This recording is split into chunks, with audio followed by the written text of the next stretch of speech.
தமிழர்களை அரசியல்படுத்த பாடுபடும் செந்தமிழன் சீமான். இதை குறித்துதான் இன்றைய காணொளியில் காணவிருக்கின்றோம். உலகெங்கும் பரவி வாழ்கின்ற தமிழ்குடி மக்களுக்கு தமிழ் தலைவனின் வணக்கங்கள்.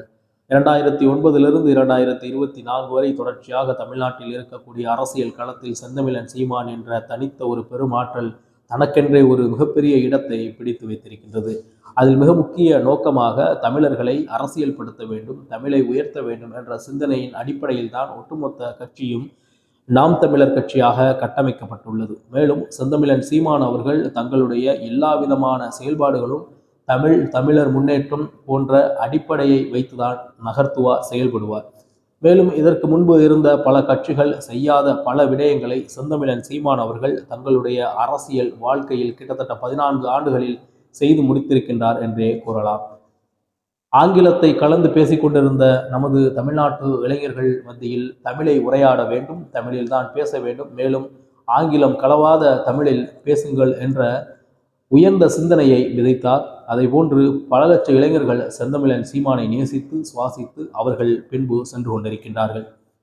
இதுவரை தமிழ் மண்ணில் இருந்த தலைவர்கள் செய்யாத பல செயல்பாடுகளை செந்தமிழன் சீமான் செய்வதால் பல லட்ச இளைஞர்கள் செந்தமிழன் சீமான் பின்பு அணிதிரள்கின்றார்கள். தமிழை போற்ற, தமிழை வாழ்த்த, தமிழை நேசிக்க, மேலும் தமிழை ஆள வைக்க எப்படி செய்ய வேண்டும், என்ன செய்ய வேண்டும் என்ற அனைத்து கோட்பாடுகளையும் தனது கட்சியின் கொள்கை கோட்பாடுகளாக கொண்டு ஒட்டுமொத்த தமிழ்நாட்டு இளைஞர்களையும் தன் பக்கம் ஈர்த்து வைத்துள்ளார் என்றே கூறலாம். மேலும் செந்தமிழன் சீமான் அவர்கள் தமிழ்நாட்டில் அரசியல் களத்தில் இதுவரை பிற கட்சிகள் எல்லாம் கூட்டணி வைத்து தங்களுடைய 1 சீட்டு 2 சீட்டுக்கு தங்களுடைய ஒட்டுமொத்த கட்சியையும் ஒட்டுமொத்த கட்சி நிர்வாகிகளையும் அடகு வைத்து இருப்பது போன்று இல்லாமல் கொண்ட கொள்கையில் இதுவரை பின்வாங்காமல் தொடர்ச்சியாக அரசியல் களத்தில் 2009 துவங்கிய அதே கொள்கையுடன் அதே கோட்பாட்டுடன் இப்பொழுதும் செயல்பட்டு கொண்டிருக்கின்றார் செந்தமிழன் சீமான் மற்றும் நாம் தமிழர் கட்சி என்றால் அது மிகையாகாது.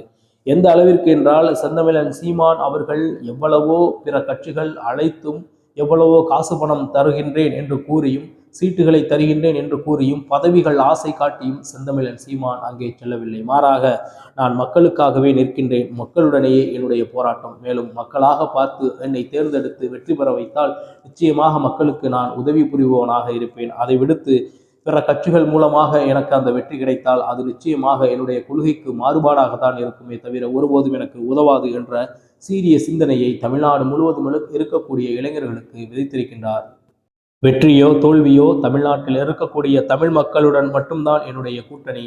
மேலும் என்னுடைய தலைமையை ஏற்று, என்னுடைய கொள்கையை ஏற்று, எங்களுடைய கட்சியின் கோட்பாடுகளை ஏற்று வருபவர்களை நாங்கள் இணைத்து பயணிப்போம், தேர்தலையும் சந்திப்போம் என்றும் செந்தமிழன் சீமான் அவர்கள் கூறியிருக்கின்றார். அவ்வாறு அவர்கள் விரும்பி வருவார்களேயானால் செந்தமிழன் சீமானும் நாம் தமிழர் கட்சியும் நிச்சயமாக அவர்களை அரவணைத்து தேர்தல் அரசியலில் அவர்களையும் புகுத்தும் என்பதில் மாற்று கருத்தில்லை.